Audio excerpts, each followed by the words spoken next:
One purpose of prisons in this country is to incapacitate and to take out of the community particular individuals who are seen as a threat.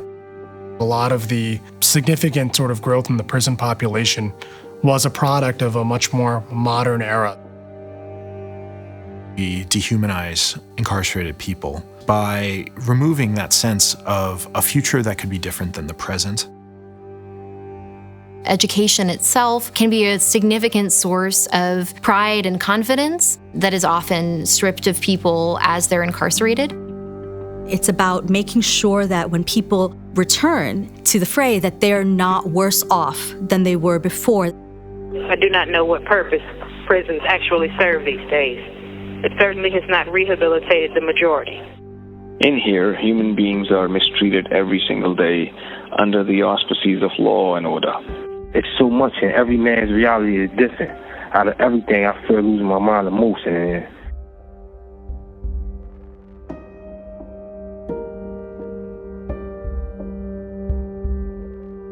Prison is a cancer for relationships. By design, it is subversive for any sort of connections because it is geared towards isolating people. And for us in prison, nothing fills the gap of losing connections to our loved ones. We're all part of community, and how we define ourselves as individuals is necessarily tied to our communities. Absolutely impossible to live as an individual. Aristotle said that such a person would be either a god or a monster. If we understand community as a web of relationships, then when a thread of that fabric is removed, there are gaps. So the loss of community members, and especially continued losses of community members over time, can really strain the relationships that remain and leave holes in people's lives. The United States has always had a peculiar approach to punishment. At the beginning of the 1800s, jails were used for vagrants and beggars and to hold persons awaiting trial, but generally not for punishment. However, when Pennsylvania reduced the number of offenses with a death penalty to 1, it prescribed imprisonment for other serious offenses. A cell block. It's a mixture of waves of rehabilitative thinking with deeply punitive, vengeful values. The Penitentiary Concept was an American contribution to the criminal justice process. It was invented as a more humane alternative to capital and corporal punishment and as a means of providing the criminal an opportunity to reform his ways. The word penitentiary derives from penitent, to be repentant of what you did. And so that was one of the original ideas behind prison, is that you would take someone out of society, you would use the prison setting to reform them, to make them a better person. When we invented the prison, we did so with reform and rehabilitation in mind. It was Quakers in Philadelphia who aimed to create a form of punishment that primarily focused on prayer and labor and solitude. And they were trying to replace much more punitive forms of punishment when they did that. When slavery was abolished in the United States by the 13th Amendment, an exception was put into the amendment for people who had been convicted of a crime. And formerly enslaved people were frequently convicted of the crime of failing to work on the plantations where they had been enslaved. They were incarcerated briefly and then leased out to those plantations where they could be forced to work under the 13th Amendment, and did. When convict leasing was finally abolished in the 1930s, the reincarceration of African Americans continues inside the prison. Prisoners who are incarcerated under these conditions are maintaining the facilities in which they are incarcerated. In the United States, the number of people incarcerated through the 1960s is dropping precipitously. 80% of them are released on parole well short of the period to which they were sentenced. That means that prisons almost had achieved the rehabilitative ideal.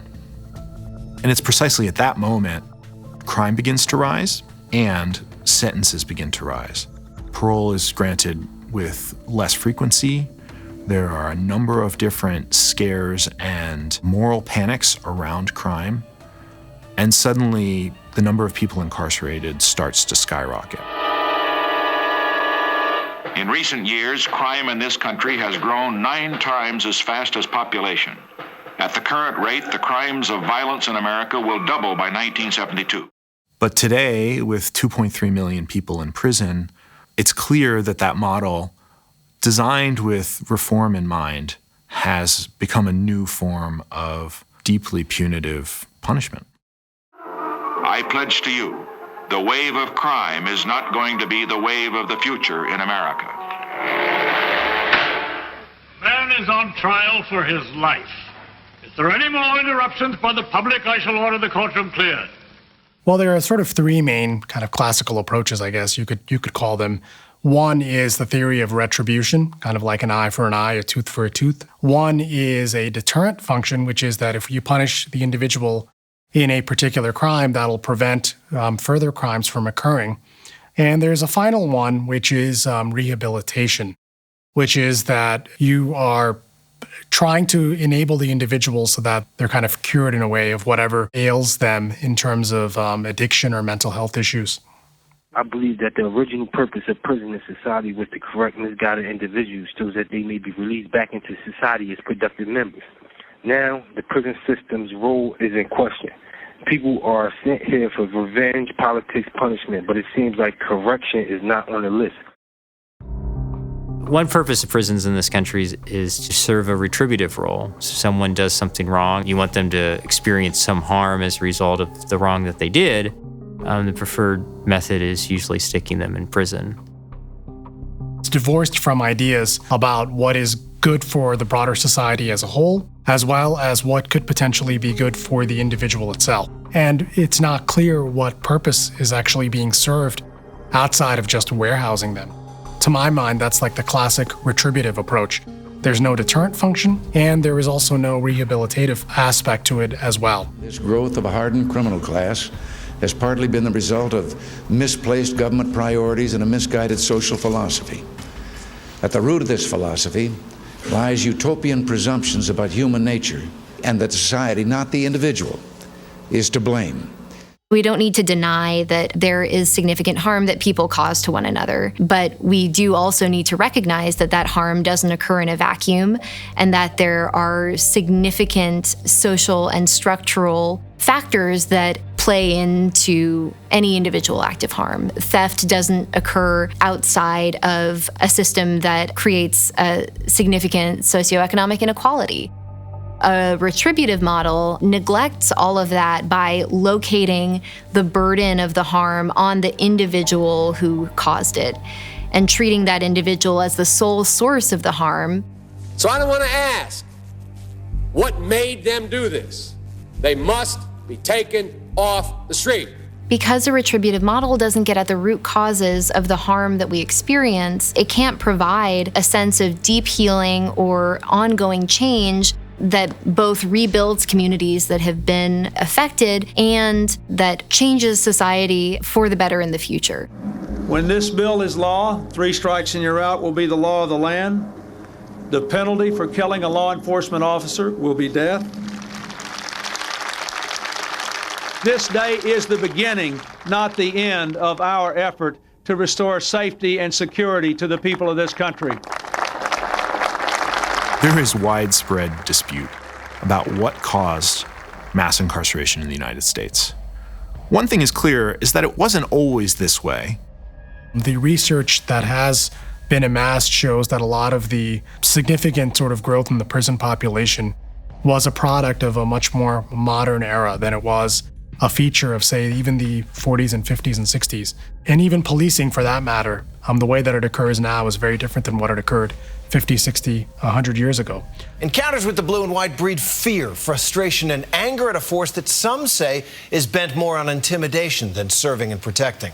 Policing in the United States has an interesting history, and it's one that's intertwined with sort of our broader development as a country, and especially historic injustices that dominated our history. NYPD, keep your hands off me. It's the police that have the discretion at the entry level what kind of charges are kind of crime. They're like the initial gatekeepers, right, into the criminal justice system. So there's a significant impact that police officers do have on rates of incarceration, on mass incarceration to a certain extent as well.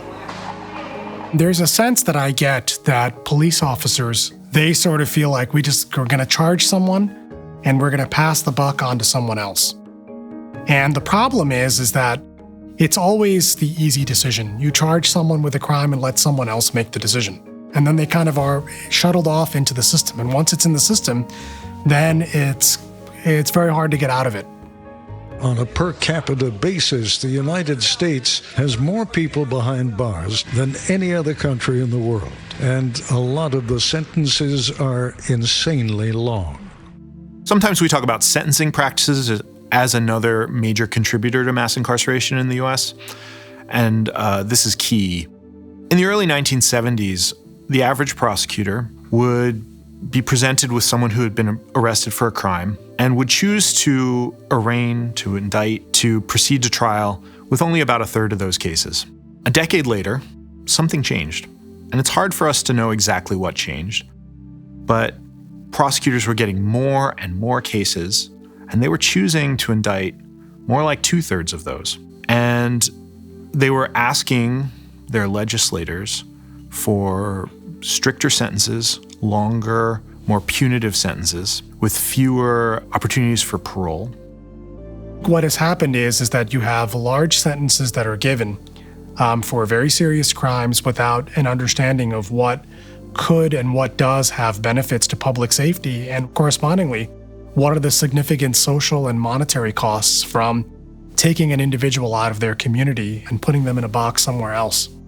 I think what a sentencing judge would say is that we are trying to recognize each and every individual victim of a crime. But of course, that results into absurdities where someone is sentenced to 150 years and someone is also sentenced to multiple life sentences when clearly that cannot be served. And once more, it is consistent with a retributive approach. Sir, I'm giving you 175 years, which is 2,100 months.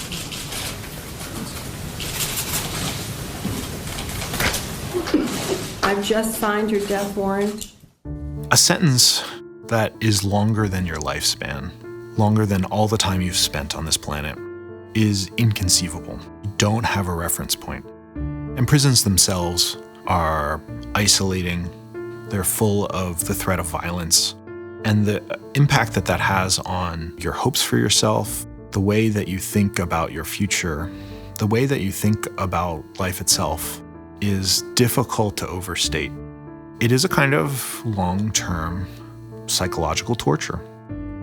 One of the real arguments for why life without parole is so problematic, because it assumes that individuals are set in stone and that they are incapable of ever changing or being productive members of society.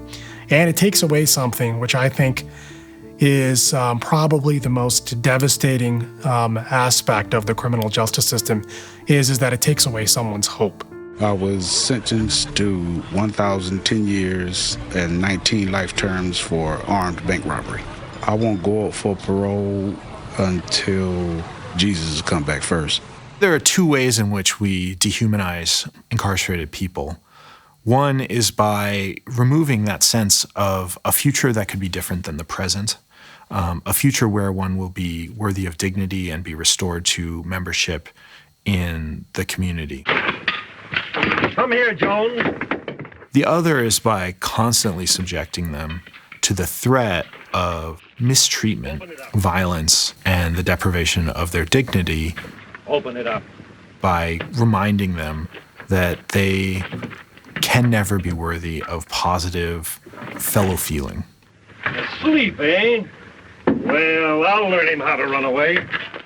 It's something that wears away your sense of self. Well, if I lay my hands on that boy, the Lord will strike me dead. Won't take orders, eh?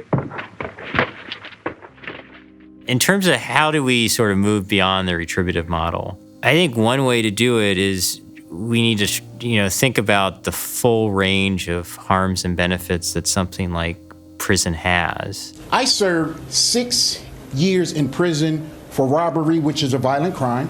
Upon my release in 2000, I worked extremely hard to restore my life.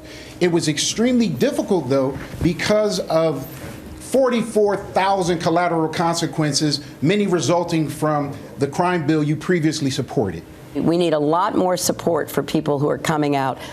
Job training, education, housing, the kinds of community supports that will enable you to really get your life back on track and to make a contribution. In the past 10, 15 years, you've seen sort of a growing consensus across the political spectrum that mass incarceration is a bad idea.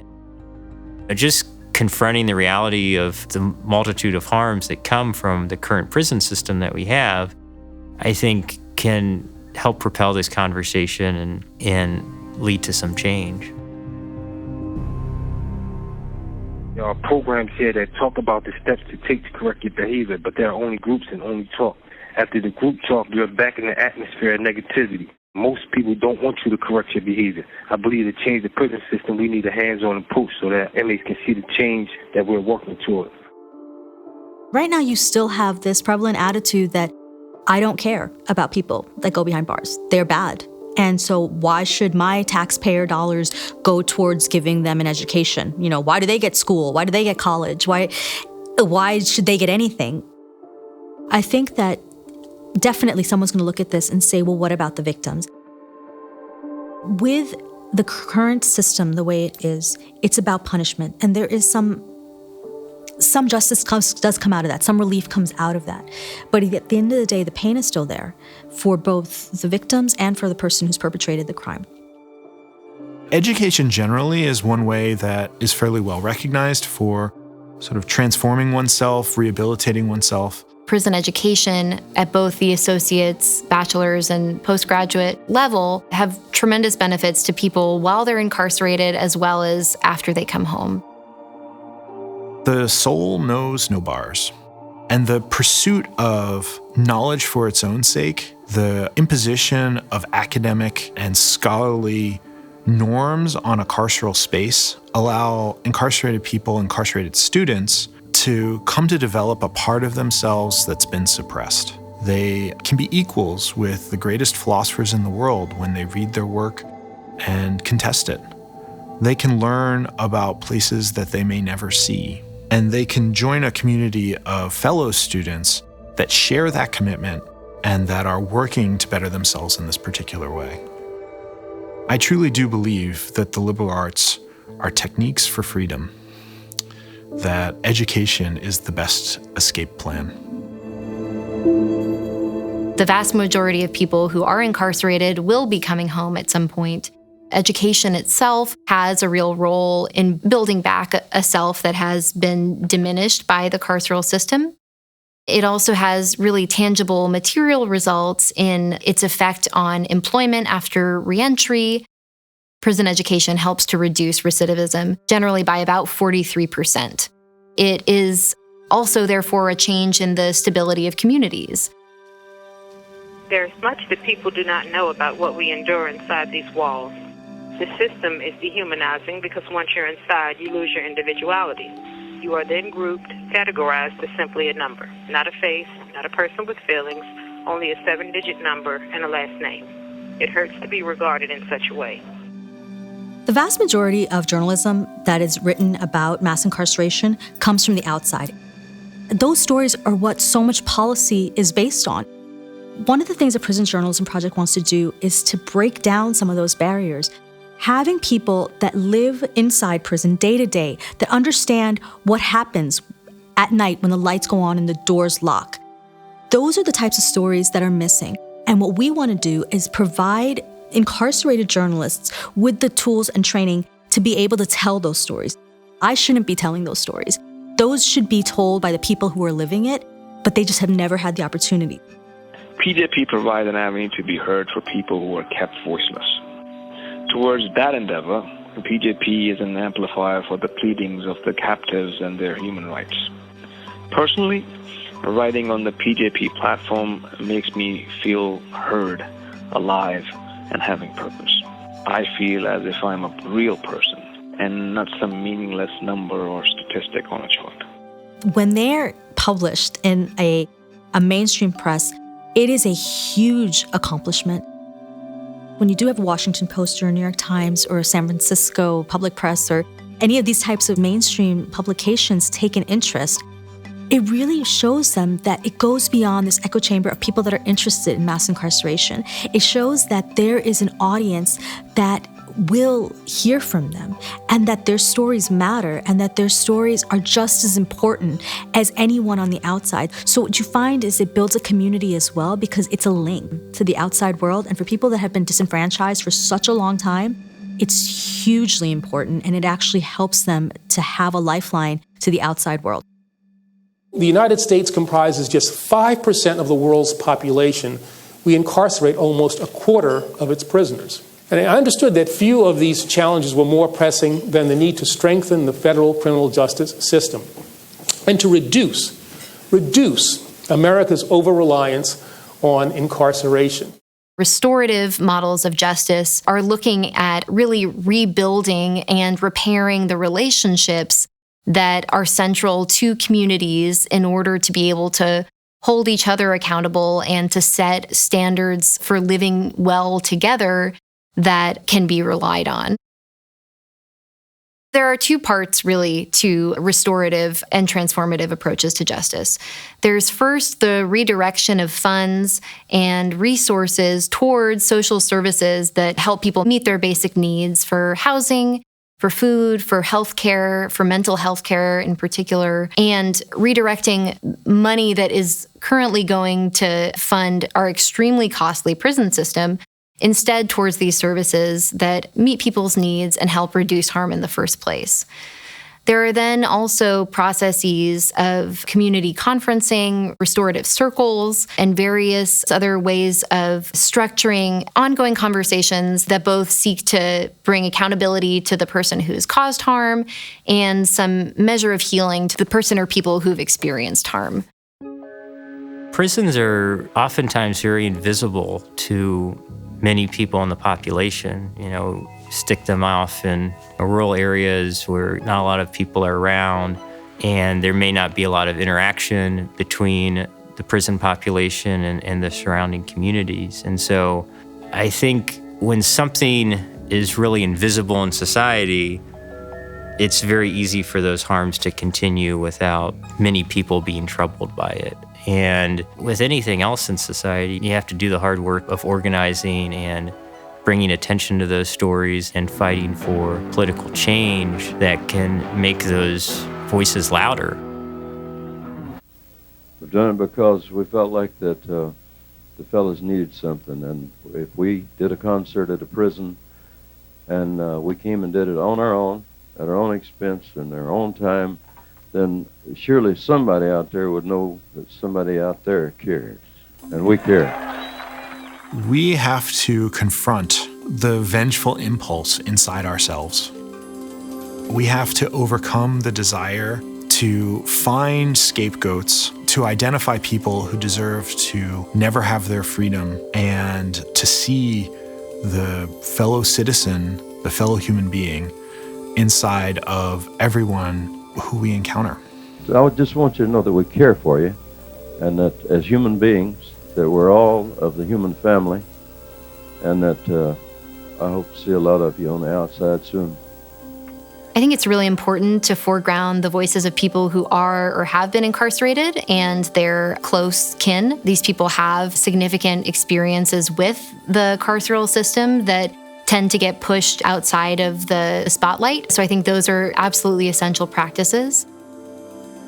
So really underscoring the significant effects to both individual and community health and well-being are essential points in arguing against our current way of doing things. It's just been a lot of waiting and thinking of what I'm going to do, my future, and, just so I can get with my family again. I don't know, start a new life. We have to not just see the worthiness inside of people who wronged us, but also confront the very real and specific policies that brought us here. We need to find ways to regularly reconsider whether someone's incarceration still benefits them, their victim, or the community. And we need to much more regularly conclude that the answer is no. One day, I was introduced to a new concept, restorative justice, and a community of individuals who believed all humans had value. This new community showed me that there was a different way, a community where we work to build each other up, not tear each other down. We began to heal, and I realized that healed people heal people.